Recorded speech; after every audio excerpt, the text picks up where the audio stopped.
Padahal kolonialisme itu bukan soal bau atau bangunan. Kolonialisme itu soal cara pikir, mental, dan kebudayaannya. Nah, Soekarno kan bilang bahwa merdeka itu adalah jembatan emas. Nih baru jembatan doang nih. Masalah di depannya kita nggak tahu. Misalnya pas nyebrang ternyata lebih buruk. Tidaknya kita punya kesempatan untuk menjadi otonom, memaknai kemerdekaan. Ya udah, maksudnya nggak usah filosofis dan aktivis kayak lo gitu yang harus tinggi. Salam jumpa Indonesia. Merdeka dong kan 17-an. Masa nggak ada merdekanya nih? Enggak, gue pengen nanya merdeka gitu. Oh, emang belum merdeka, Pi? Kayaknya sih belum. Kan harus ada merdeka gitu. Lu aktivis banget kalau ditanya kayak enggak, sudah enggak merdeka, pasti belum. Merdeka, Pi. Tapi gue nggak yakin sih, Fir. Emang kenapa? Ya udah, sebelum gue jawab, kita ngobrol dulu dah. Ya udah, enggak ini sembari aja nggak apa-apa. Kenapa? Nah, gimana ya? Kalau ngeliat situasi hari ini nih, kayaknya lagi nggak baik-baik aja di Indonesia. Emang Indonesia pernah baik-baik aja? Nggak pernah, tapi paling tidak keburukannya itu yang pernah lu bilang itu kan, yang Apa? mitos Sisyphus gitu.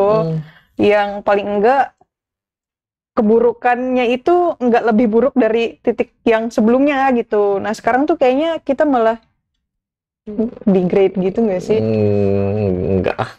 Lu memaknai merdeka kayak Gue gimana sih? merdeka lah. Enggak, dalam hal apa dulu? Dalam banyak hal gue merdeka lah. Lu Udah secara bisa bebas, bisa mau kemana aja, bisa kuliah di dalam negeri, luar negeri, ada beasiswa, udah merdeka lah. Iya, kalau misalnya ada masalah ya semua negara pasti ada masalah. iya betul sih. Maksudnya, Fir, kalau misalnya ngeliat situasi Indonesia saat ini, apakah memang sudah apa ya menjamin gitu Udah merdeka, rakyatnya untuk tapi belum memerdekakan. merdekanya dari kolonial zaman dulu kan ya? Iya, zaman dulu. Iya. Enggak, bau kolonial yang masih ada, Pi. Merdeka lah, yang belum merdeka mungkin rasa Jokowi itu bilang masih bau kolonial. Padahal kolonialisme itu bukan soal bau atau bangunan. Kolonialisme itu soal cara pikir, mental, dan kebudayaannya. Nah, Kalau mental yang ngasih 190 tahun Masih. konsesi ke investor itu baru yang sangat kolonial. Nah, Grand Sweat aja cuma 70 tahun, sampai 80 tahun. iya, sekarang 190 Iya, jadi tahun. sebenarnya Jokowi mencium bau dirinya sendiri. Ngeri juga ya, Iya, jadi merdeka ya. gua kolonial. Sama ini sih, Fir. Kemarin tuh gua sempet keingetan tulisannya ini, Ki Hajar Dewantara. Apa? Kan dia nuliskan Als ik en Nederlander was gitu kan. Dia tuh waktu itu nulis di Express, koran harian gitu, tahun 1913 tuh dia mengkritik pemerintah kolonial Belanda tuh karena mereka mau merayakan 100 tahun bebas dari Prancis, tapi duitnya itu mungut ke rakyat Hindia Belanda gitu. Karena Terus jajahan. iya, nah terus sekarang gua ngelihat kayaknya nggak jauh beda gitu sih dengan situasi sekarang kan. Di IKN memang kita perlu ada yang namanya pemerataan pembangunan dan segala macam gitu. Cuma di IKN itu pemerintah tuh ngerayain kemerdekaan di situ, tapi di saat yang sama sebenarnya rakyat yang terdampak di situ itu belum ngedapetin kompensasi yang jelas dan segala macamnya gitu. Bahkan mereka banyak yang kehilangan pekerjaan dan segala macam gitu. Terus dana buat merayakan hari ulang tahun kemerdekaan tuh dinaikin gitu. Awalnya 56-an gitu kan Miliar. kalau di Jakarta, iya miliar. Terus sekarang jadi 87 miliar gitu. Jadi kayak ngeliatnya Kaya ironi. banget Indonesia ya. Jadi sebenarnya ini kolonialisme gaya baru apa sih? Jadi kayak pemerintah sendiri tuh justru melakukan hal yang pernah dilakuin sama pemerintah kolonial sebelumnya gitu. Gue liatnya kayak gitu. Jadi gue ragu ketika bilang merdeka, justru yang merdekanya yang mana gitu. Aktivis banget sih, Mbak. Ih, enggak juga. Iya, Ya lu juga aktivis. Mana nggak ada. Ya, terus kalau menurut lu Aktivis. gimana, Fir? Merdeka enggak? Merdeka lah, lu udah bisa bicara apapun bebas, itu udah bagian dari Enggak juga sih. kemerdekaan lah. Itu Fathia Haris kenapa dia menyebut nama Lord kepada Pak Luhut, tapi pada akhirnya dia malah jadi kena UITE. Emang apa sih yang dikhawatirin atau pengen banget gitu? Kayak concern buat anak muda Oh, ini anak soal muda merdeka. nih. Iya kan, lu bagian dari Gen Z emang itu ya? Lu kan juga masih muda. Enggak kan, kok milenial. Ya, tapi kan muda juga nggak sih? Bukan aki-aki juga milenial. Iya, terus gimana? Iya. Kalau anak Gen Z kayak lu sebenarnya apa kayak tadi yang ngomongin kebebasan berpendapat menjadi concern Hmm. soal merdekanya gitu? Hmm. gimana sih, jadi meskipun bebas tapi nggak bebas juga, jadi tuh kayak seolah-olah aja bebasnya, Fir. Jadi Semua juga kayak gitu kali. Undang-undang tuh ada atau hukum ada untuk menjamin kebebasan sambil juga membatasi. Kalau iya nggak bebas betul, semua lu bisa tapi dirampok. masalahnya kita Kalau lu dibatasinya baca Tan Malaka gitu kan dibilang merdeka yang seperti apa? Seperti burung. 100%. Kalau seperti burung berarti dia ngambil hak apa? Padi petani juga dong. Makanya harus ada pembatasan kan. Oh, Iya merdeka yang betul, kayak di gitu. sisinya itu maksudnya gini, Iya. gini apa, kalau misalnya soal kebebasan berpendapat ya memang sudah dijamin juga kan lewat Mm-mm. undang-undang, tapi kadang kan ada berbagai pasal yang karet gitu kan. Jadi Mm. misalnya kita Kayak bersuara gini-gini nih, karet. iya lah Mm. itu ya, kita bersuara nih. Nah terus ternyata ada pihak yang tersinggung, terus pada akhirnya pihak yang tersinggung ini langsung mengkriminalisasi, Mm. terus bisa menjadikan pasal itu sebagai patokan untuk menjadikan yang bersuara itu pihak yang bersalah gitu. Kayak gitu jadi UTE sama ini ya apa namanya tuh pencemaran nama baik. iya pencemaran nama baik Itu itu. dari ini ya warisan hukum Belanda kan.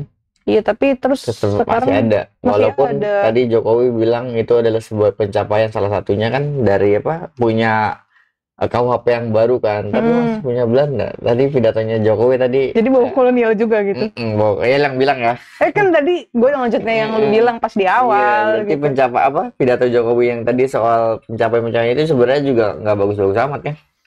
Ya, gue ngerasanya gitu sih. Soalnya kayak nggak adil aja nggak sih, Fir, lu ngedengerin pidatonya gitu. Apa? Dia cuma maparin yang baik-baiknya doang gitu. Dia- Iya dong, sebagai negara iya sih, emang itu jadi masalah kan. Kenapa? Soalnya, iya oke lah dia mengklaim banyak tadi kan bilang apa bangun jalan raya, jalan tol berapa Jalan tol, kilometer, ya. berapa ratus, terus apa indeks ekonomi apa miskin Inflasinya ekstrimnya gitu. berapa segala macam. Tapi terus Jokowi di pidatonya kan bilang minta maaf, tapi minta maaf karena apa? Pencapaian aja yang kurang.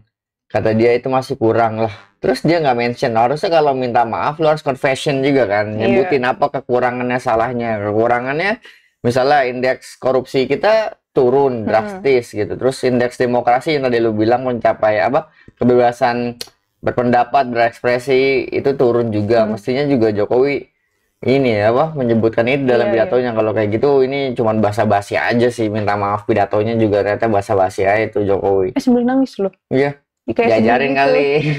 Sama lu ya? Ngajarin kali ya.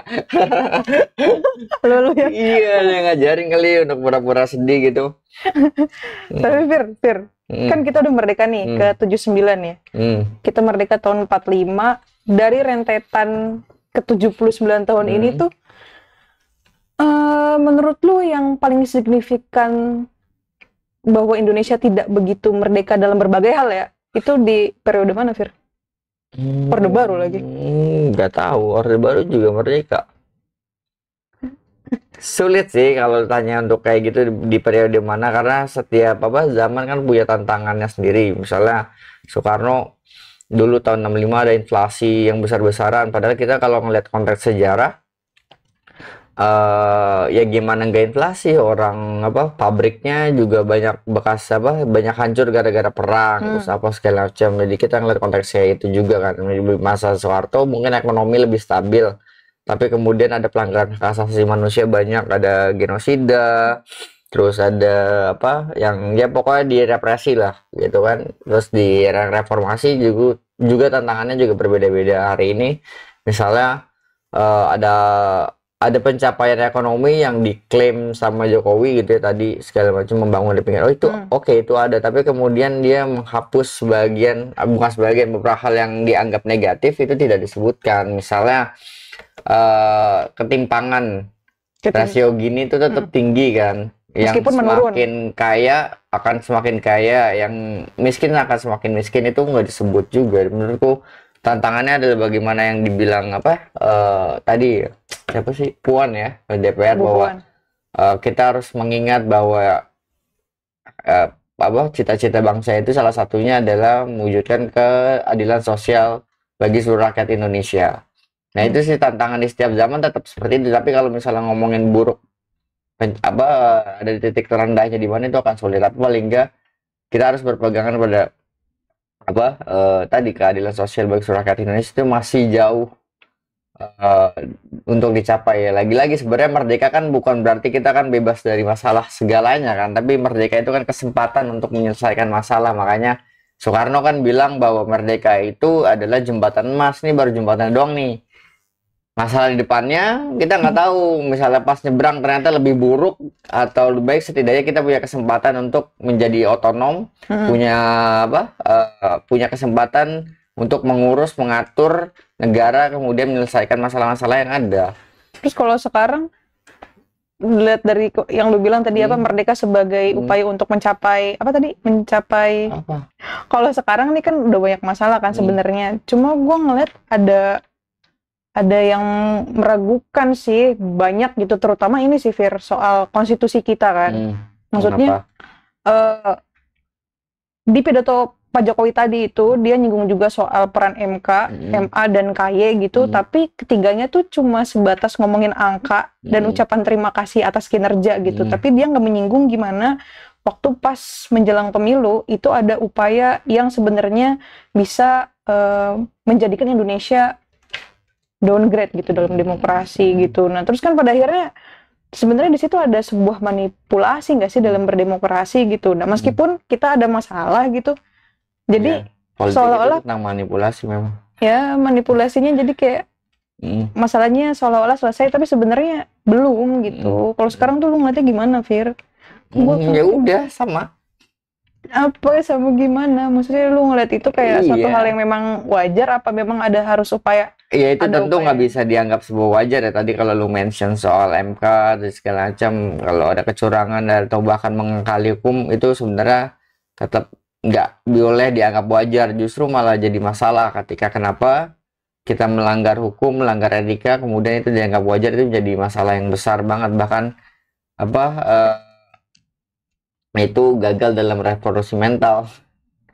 Tapi tapi yang dibilang tadi, lu bilang bahwa iya namanya pidato kan, dia juga ingin mengklaim pencapaian-pencapaian yang ada, tapi menurut gua sih sejauh itu masih wajar-wajar aja. Maksudnya yang diklaimnya memang benar ada, tapi masalahnya tadi kita bilang kan bahwa ada banyak hal yang tidak disebut gitu. Sama ya soal manipulasi, dianggap manipulasi ya. Politik kan salah satunya juga soal manipulasi kan. Iya sih, tapi ada batasan bahwa itu sesuatu yang bisa tolerir tanpa membahayakan rakyat gak sih? Bisa gak sih bahwa memaknai kemerdekaan itu ya harus gimanain gitu? Maksudnya lu gimana buat memaknai kemerdekaan? Ya udah, nggak usah ribet-ribet harus memaknai apa. Ya tinggal isi aja. Karena libur. Dengan yang lu bisa ada. Karena libur tanggal merah gitu. Iya, dengan yang lu bisa aja ngomongin apa? Memaknai kemerdekaan ya udah, maksudnya nggak usah filosofis dan aktivis kayak lo gitu yang harus tinggi kan. Makanya ada pertanyaan seperti itu. Kalau gue sih ya udah menjalankan apa yang gue bisa lakukan. Memaknai kemerdekaan ya misalnya gue nulis, gue bisa berekspresi dari situ, ya gue melakukan itu. Tapi kalau masalah misalnya berdampak atau enggak itu bukan urusan gue.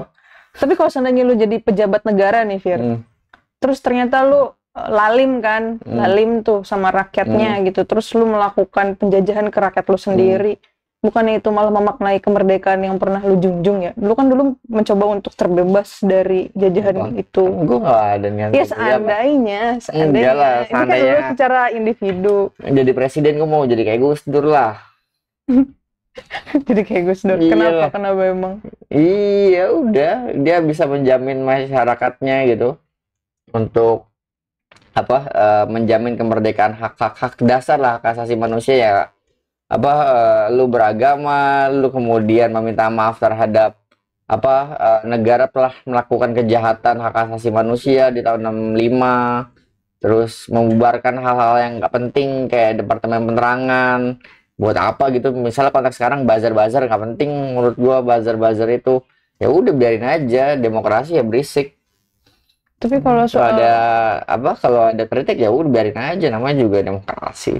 Iya sih, tapi kalau soal ini nih, pemerintah sekarang nih kan sekarang ada wilayah-wilayah yang sampai sekarang masih banyak gerakan di wilayahnya sendiri kan, kayak di Papua gitu kan. Sebenarnya kan mereka menuntut keadilan kan, tapi ternyata pemerintah tuh nggak bisa memberikan itu. Nah, terus tuh yang yang gue ragukan itu apakah Dia merdekanya kalau itu soal apa merdeka apa yang tadi bilang sorry. iya apakah merdekanya itu yang disebut dengan merdeka adalah kita tetap mempertahankan yang seperti itu gitu. Yang Padahal di seperti saat yang sama tuh ada yang tidak dimerdekakan oleh kita Ya itu gitu. adalah tantangannya kan, bagaimana kita bisa menjamin atau merangkul dan kemerdekaan Indonesia ini bisa dirasakan dan dinikmati oleh banyak orang yang tadi lo bilang juga kan, kayak Alsek Netherlands gitu, bos. Tapi kalau misalnya itu ya tentu kayak gerakan merdeka dan segala macam, separatis dan segala macam itu menurut gue ya pendekatannya, cara untuk apa ya? Cara untuk solving mengatasi itu harus diubah. Karena selama ini dan sampai Jokowi gitu misalnya pendekatannya selalu pendekatan militer, polisi, kan cuma Gus Dur yang melakukan pendekatan budaya. Padahal yang ingin iya kita harus mau mendengar. Karena ya kalau misalnya negara memang punya hak gitu untuk mengatur wilayahnya gitu. segala macam, tapi lagi-lagi ini masalah cara, dan cara-cara yang hari ini gitu misalnya yang untuk mengatasi konflik atau kayak tadi gerakan-gerakan separatis itu adalah pendekatannya selalu pendekatan militer. Ya dia akan balas dendam, kita akan balas dendam juga, udah terus-terusan seperti itu. Tapi itu Kalau mata dibalas mata kan tentu akan jadi buta semua. Gigi dibalas gigi. Iya.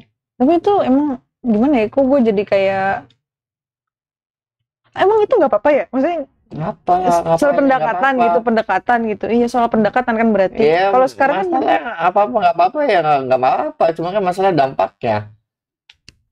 Iya. Yang ditimbulkan lu pakai pendekatannya militer. Ya karena itu nggak tahu ya. Di Indonesia mungkin karena 32 tahun gitu militer berkuasa penuh, dan hari ini pasca reformasi 10 tahun dipimpin oleh presiden yang background militer dan besok juga militer. Jadi narasi kemerdekaan kalau lihat gitu ya di kampung-kampung apa di sekolah mungkin pasti desainnya di gapuranya itu ada militer, angkat senjata, bambu runcing dan segala macam ya. Bahkan sampai gua kemarin jalan-jalan gitu ya ke SeaWorld di Ancol, itu bahkan dekorasi ada ikan gitu di akuariumnya, dekorasi kemerdekaan lah, karena menuju 17 itu adalah dekorasi militer. Ini ada marinir. Enggak, maksudnya apa bukan diorama apa dekorasi yang buat ikannya, yang boneka-boneka patung-patung kecil lah segala macamnya itu adalah militer. Nggak ada kita ngomongin diplomasi. Padahal kemerdekaan Indonesia didapat bukan cuma dari militer dengan cara-cara perang ya, tapi juga cara-cara berdiplomasi dengan cara-cara sipilan. Menurut gua itu diwariskan ingatannya terus-menerus sampai hari ini. Makanya narasinya dengan ya gitu-gitulah, militer kayak seolah-olah memang militer doang berjasa gitu. Iya, berjasa dalam kemerdekaan dan paling nasionalis lah pokoknya. Iya. Padahal nasionalis tidak punya landasan filosofis yang kuat, beda dengan kapitalisme atau komunisme. Nasionalisme. Iya, makanya jadi nasionalismenya kadang nasionalis sempit, itu yang di Jokowi bilang ya soal bau kolonial itu. Itu adalah nasionalisme sempit. Iya, gitu. Itu ngomongin kemerdekaan. Lu sendiri ngapain dulu 17-an? Apa? Main ini? Petak umpet? Enggak. Di usia segini 17. Enggak. Gue biasanya ini diajakin lomba-lomba gitu kalau di daerah gue tuh ada bapak-bapak lomba malu. Bukan lomba malu. Terus ada ya lomba ya kelereng gitu-gitu segala macem yang biasa terjadi. Cuma ya udah. Terus apa yang lu harapkan nih? Yang gue harapkan untuk kemerdekaan Indonesia udah 79 tahun kan, dengan berbagai macam masalah dan pertanyaan tadi lu yang berat-berat itu. Emang itu berat, Fir? Iyalah. Lu yang nanya duluan. Lu anak Gen Z yang tidak Gen Z. Iya gitu. Anak Gen Z yang chill ya. Lu emang sosokan filosofis. Apaan sih? Apa ya? Gue berharapnya tuh iya kita tuh di Indonesia pertama ya banyak sih yang harapannya gitu ya. Cuma gue berharap nih salah satunya nih dari orang-orang yang sudah diamanahkan menjadi pejabat pemerintahan tuh ya amanah gitu untuk memastikan bahwa berpolitik tuh ya bukan cuma buat kepentingan dirinya sendiri gitu. Berpolitik, bernegara, berdemokrasi, bukan? Berkonstitusi. Berkonstitusi ya. Gue gak mau nyebut. Gitu. Okay. Itu Mas Ari. Okay. Nah, untuk memastikan bahwa ya rakyat yang di Indonesia tuh bisa hidup Mm-mm. dengan sejahtera dan segala macamnya, punya kesempatan yang setara lah dan segala macem gitu, yang tadi lu bilang Wah, kayak hak Puan hidup, bilang tadi, hak hidup, Puan hak kesetaraan memilih. gender, lu udah Puan banget, Pi. Setuju sama Puan ya? Gue perempuan. Oke, Ya, tapi gue ngerasa kesetaraan gender tuh nggak akan bisa didapat kalau misalnya demokrasi aja di kita itu nggak beres gitu. Terus sebagai anak Gen Z deh, apa untuk representasi generasi Jangan lu? kayak gitu, kan lu juga tadi mengakui bahwa gue bukan kayak Gen Z. Iya, coba kayak gimana lu mau sebagai anak muda mau apa sih? Lu dulu deh sebagai yang lebih tua dari gue. Apa? Lu mau apa? Ya Tadi gue udah tadi jawab. ngomongin kalau soal generasi tentu apa generasi gue kan di tengah-tengah nih, antara tua banget belum, muda tapi enggak, ya kan, di tengah-tengah kan. Tapi ya itu bagaimana pragmatisnya kalau generasi milenial tuh bisa hidup kerja dengan aman. Kerja dengan aman. Iya, punya kesempatan, punya lapangan kerja, karena hari ini banyak yang di PHK menjelang 17-an ya. Ada berapa ribu orang itu kalau headline-nya beberapa apa media massa di kemarin itu. Ini kan ironi ya, karena tadi lu bilang satu sisi 87 miliar untuk perayaan, sedangkan banyak orang yang di PHK. Bahkan ada driver apa online yang meninggal karena belum makan, dia sedang antri makanan untuk apa klien namanya iya pelanggannya, customernya. Iya, Itu sih gue baru tahu lagi tuh yang itu ironis. Dan ya tadi nggak jauh-jauh punya apa hak-hak dasar bisa terpenuhi, misalnya hidup. perumahan, hunian. Anak milenial dan mungkin Gen Z juga pasti akan merasakan hal itu. Kenapa? Karena hunian misalnya di Jakarta atau sekitar Jabodetabek gitu, itu tetap mahal dan tidak terjangkau dengan gajinya paling standar misalnya 5 jutaan. Sedangkan harga rumah, harga hunian itu membumbung tinggi. Jadi menurut gua hak dasar kita sebagai warga negara gitu, sebagai manusia lah, punya hunian gitu, itu paling utama sih. Selain juga tentu tadi ya pekerjaan, bisa nyaman-nyaman, ya udah itu aja. Iya. Jangan-jangan karena tantangan Karena milenials itu juga udah menuju tua. Kalau milenial tahun 80-an itu juga udah menuju tua kan. Dan ya kemarin bilang bahwa ya Indonesia berada dalam bonus demografi.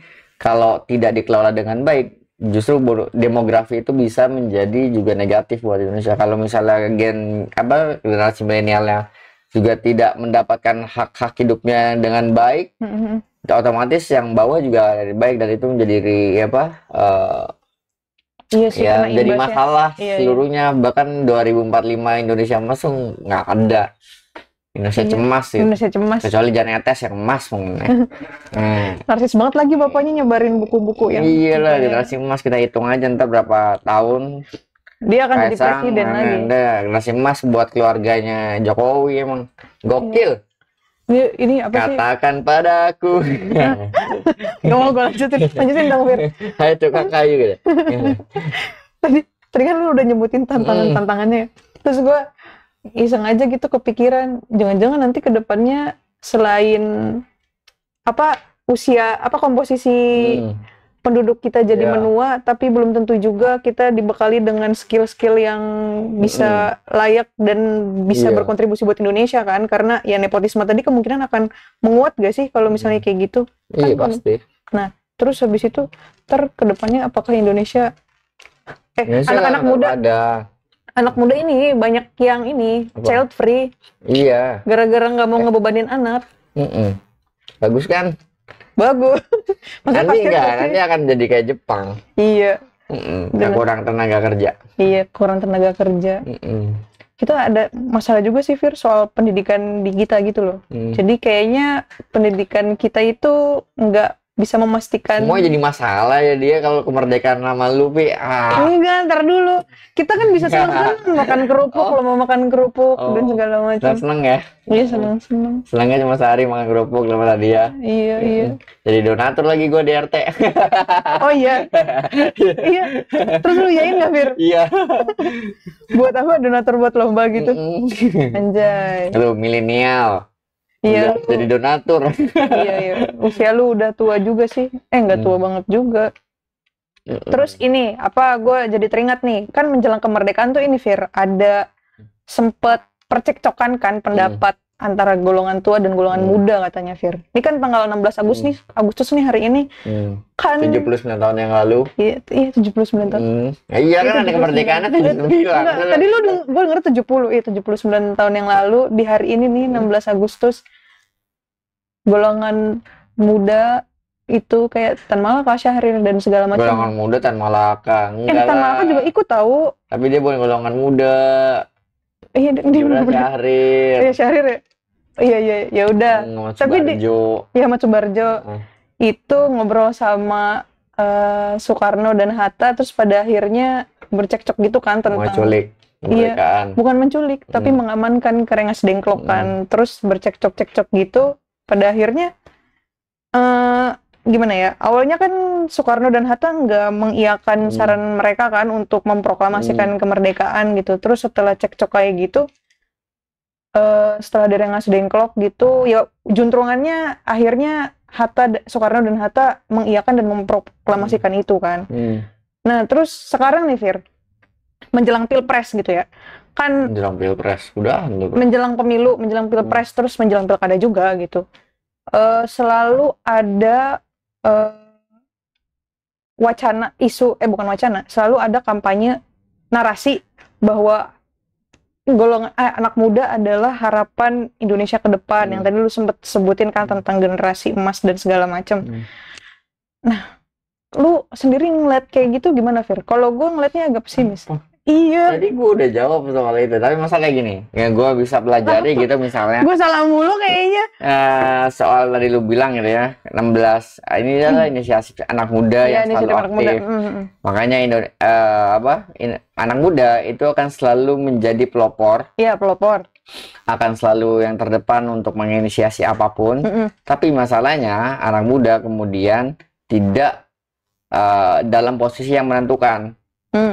Itu terjadi misalnya sampai 45, 66, 98 mereka menentukan sebagai penentu gitu ya, arah bangsa Indonesia. Tapi sayangnya yang menentukan bukan dia pelopor untuk mendorong ini, ayo dong bikin keputusan yang menentukan buat Indonesia. Nah hari ini juga mestinya ya Gen Z milenial kan semakin pinter-pinter nih, angkatan kalian nih gitu kan.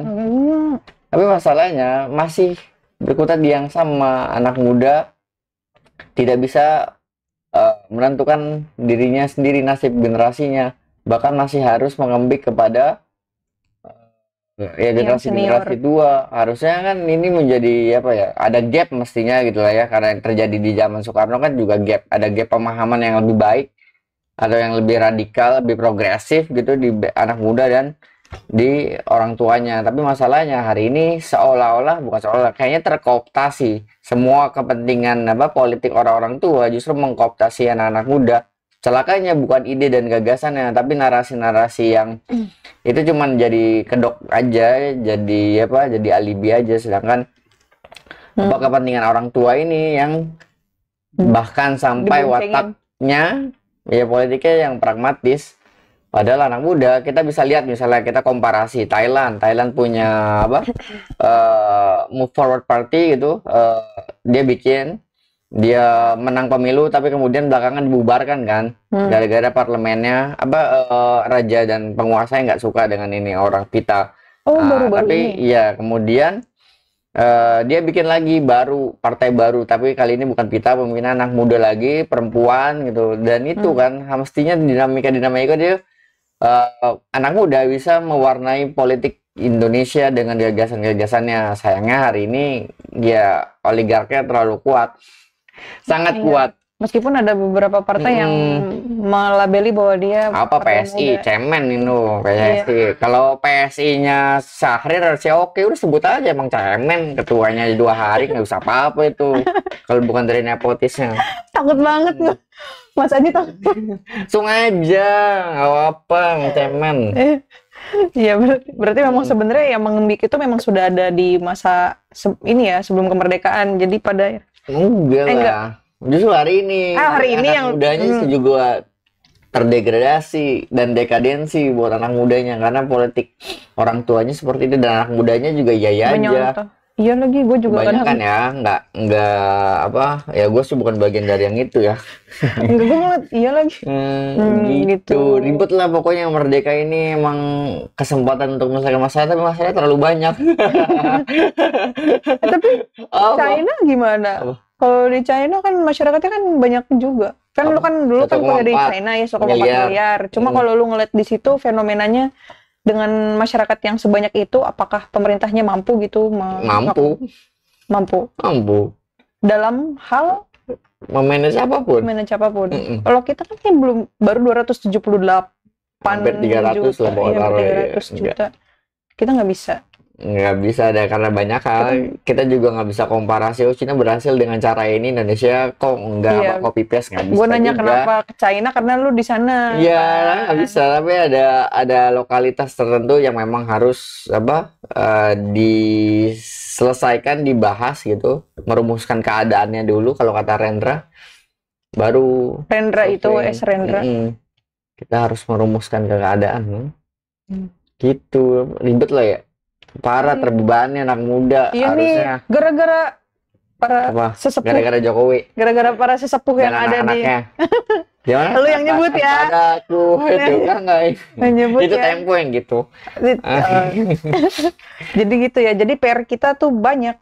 Banyak, terutama apa ya? Iya, gap generasi sih gue rasa, ngelihat apa cara pandang bagaimana berindonesia gitu, bernegara.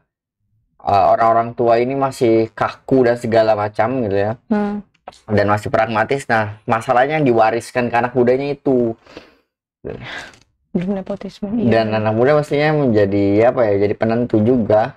Iya, anak orang tuanya hari ini gitu ya, kelompok politik tua gitu hari ini tuh tidak bisa memberikan inspirasi buat anak mudanya yang menggugah gitu kan.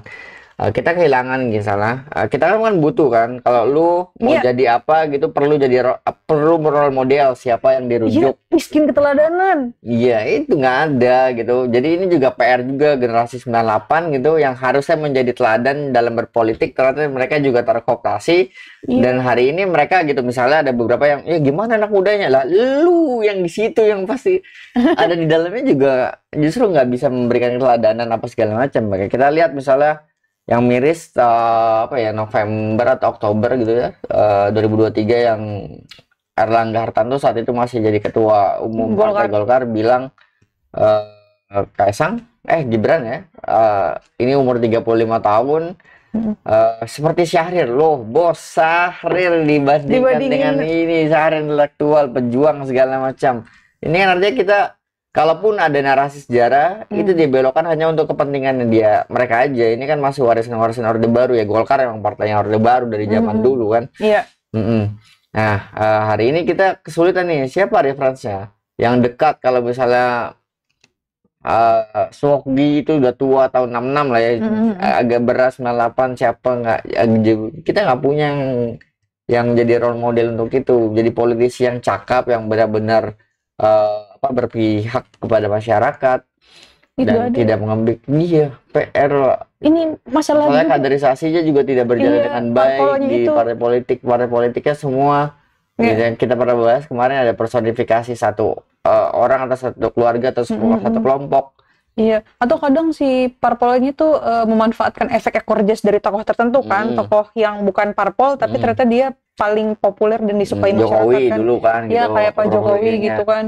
Ya terus ya itu kan akhirnya dijadiin kader kan dengan cara yang nggak begitu lama seperti kader-kader yang lain, terus dia bisa mendapatkan posisi yang cukup tinggi gitu, bisa jadi wali kota Solo, terus jadi gubernur Jakarta, terus jadi presiden. Terus apa yang harus dilakukan anak muda, Bi? Bikin parpol baru? Ya nggak tahu ya. Atau meniadakan parpol? Menurut lu apa di hari kemerdekaan ini, apa yang harus dilakukan anak muda dengan banyaknya masalah kayak gini? Tapi ini sih salah satu yang gue concern bagi gue itu ini sih, soal pemanfaatan teknologi itu sih, Fir. Jadi kan anak muda kan emang screen time-nya itu kan bisa nyampe 7 jam kan dalam sehari. Jadi apapun yang kita dapat itu informasinya kebanyakan dari HP. Nah masalahnya algoritma yang ada di media sosial dan segala macam tuh belum tentu bisa membuat kita tercerahkan gitu loh. Kayaknya pemerintah juga terlalu lepas untuk itu. Jadi memang ada tujuan untuk merevolusi mental, tapi di lain sisi itu tidak diimbangi dengan peningkatan kemampuan dalam berteknologi gitu loh. Jadi kelihatannya kalau sekarang tuh anak muda dianggapnya ugal-ugalan, terlalu ekspresif dan segala macam sampai dibilang nggak beretika, Oh, bermoral. presiden aja nggak beretika. Nah itu yang sebenarnya harus Kan ikan busuk dari dijadikan. kepalanya kan? Aduh, takut banget. Iya, takut banget kita bakal makin buruk lagi. Mm-mm. Nah itu kalau misalnya ternyata hal-hal yang sekarang itu dianggap gak bermoral, lu bingung juga ya, soalnya presiden kita kayak gitu ya, Fir. Wah, presiden lu kali, presiden Aduh. gua. Presiden kita. Presiden gua mah cuma 2, Soekarno dan Gus Dur. Nih, Gus Dur. Iya lagi, bajunya Gus Dur. Iya. Iya, ribet ya. Disalahin generasi, dianggap pemalas, Iya. nggak punya masa depan, Gue tuh nggak punya pernah harapan. tuh, Fir, ngikutin sebuah diskusi gitu ya. Terus itu didatengin sama beberapa pentolan parpol. Terus dia tuh bener-bener nyalahin anak muda yang bilang gak bermoral, gak beretika gitu. Tapi sebenarnya dia parpolnya yang mendukung Gibran. Jadi ya bingung juga. Jadi dia bilang katanya anak muda sekarang tuh lalalala gitu, kayak nggak benar, nggak bermoral, nggak beretika dan segala macem. Sebenarnya ya dia nggak ngaca aja sih. Kenapa bisa kayak gini gitu kan, situasinya kayak acak adut, ugal-ugalan dan segala macam gitu dalam anak muda ya. Dia nggak bisa mengantisipasi yang kemungkinan akan terjadi dari penggunaan teknologi itu, salah satunya gitu. Itu sih menurut gua yang harus dijadiin concern juga. Jadi 10 Harus tahun, memintarkan diri juga pemerintah. 79 tahun kemerdekaan dan 10 tahun revolusi mental nggak ada ya? Nggak ada kayaknya. Ada revolusi mental. Kayaknya nggak ada deh. Parah. Ya itu revolusi mentalnya biar melazimkan segala cara. nepotisme dan segala macam. Wah, itu padahal bukan revolusi mental. Emang udah ada dari dulu kayak gitu. Cuma nggak ada yang berani aja menebalkannya. ini yang semakin tua. Iya, Gimana ini, Bir? Terus lu ngerasa ada harapan gak nih buat? nggak ada dong. Ada harapan mah selalu ada. Apa? Iya, ya udah. Yang mereka tersadarkan, ini jadi naif, ini nggak konkret sebenarnya. Tapi paling nggak, ini adalah salah satu cara ya bagaimana kita harus bisa mendidik masyarakat bagi yang mereka ini ya, yang ya berpendidikan gitu ya, well educated, kelas menengah. Mereka bisa menyebarkan gitu ide-ide dan ya kepada mereka yang belum mengerti, karena kita berkaca sejarah misalnya, berapa orang sih yang bisa baca tulis di tahun 1920, tahun 45 gitu, nggak ada kan, sedikit banget. Tapi kemudian kelas menengah terdidiknya ini kemudian punya kesadaran bahwa ada harus tanggung jawab yang mereka harus lakukan atau sebarkan soal kesadaran kemerdekaan, berbangsa dan negara segala macam. Dan hari itu sebenarnya hari ini gitu ya, misalnya harusnya tetap dilakukan, tapi masalahnya ada 1-2 yang bisa, tapi kemudian di bawahnya nanti kita saling geserkan lagi. Kenapa? Karena misal gini ya, lo dari organisasi A, gua organisasi B, lo misalnya organisasi yang cukup agak agamais, sedangkan gua enggak. Kita punya kesadaran yang sama untuk melakukan penyadaran kepada masyarakat, ya EPAW itulah, mengorganisir dengan segala macam. Tapi kemudian kita di bawah bertemu, lo akan black campaign gua, jangan ke sana, gua juga akan melakukan hal yang sama. Jadi masalahnya jadi terbelah lagi. Polarisasinya itu. Iya, di masyarakat. Itu baru yang satu front untuk menolaknya aja, kita belum punya simpul yang menyatukan gitu. Dan iya lagi masing-masing punya tujuan dan egonya, dan bagaimana bisa meredam egonya, itu yang menurutku juga harus dilakukan oleh civil society, oleh masyarakat. Pulate gitu kan. Direpresi juga. Iya.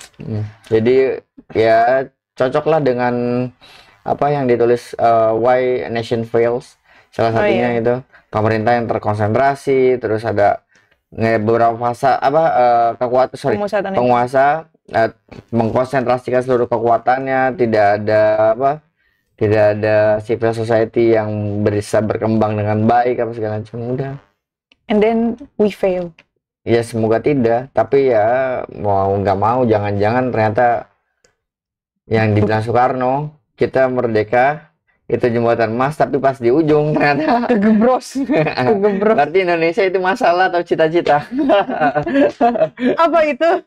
Sampai jumpa, salam Indonesia merdeka 17 Agustus tahun 45.